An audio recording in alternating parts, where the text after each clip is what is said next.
Spike and Friends, kinsa unang gipasangin lang ni patay sa ilang amo sa Talisay City ang adunay bag-ong mga amo karon. Ang detalye nini sa report ni Femari Dumamo. Sakay na niining puting pick-up o gisod sa cage sila si Spike ug laing 5 pa ka mga iro aron ihatod sa ilang bag-ong shelter.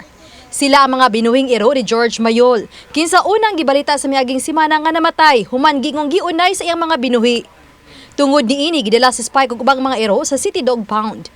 Gikatakdown ta silang maipaubos sa mercy killing pagkahuman sa 14 days nga pag-obserba kun way musagop.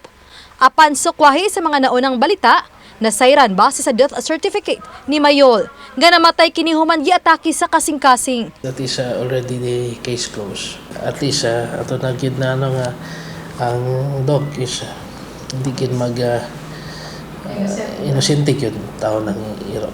Wala pa mapupos ang 14 days apan gimando ni Talisay City Mayor Samsam Gulyas nga iparilis ang mga iro. Ilabi na ngadto sa mga gustong mosagop. Karong adlaw gisagop si Spike and Friends sa usa ka grupo nga gilangkuban sa mga rescuer. Usa kanila si Alexa Ina, kisa mitugan nga dul-an na sa usa ka gatos ka mga iro ang ilang gitabangan nga naa sa ilang shelter sa Canasuhan, Carcar City. Naluoy ko nila. You've been pila ka years sa ganina mga rescue. Sobra na 10 years. Oh. So, bitaw, ganun nakuan ka ma'am, naluoy ka? Wala gipasanginlan ba na akoan, pero ako kapila na jud ko napaakan ba. Kanang grabe na kay to akong paak, pero di raman gyapon ko matagamot, tabang raman gyapon ko nila. Nakuan lang mini sa Spike and Friends, it's because napasangin lang sila nga walay klaro nga rason.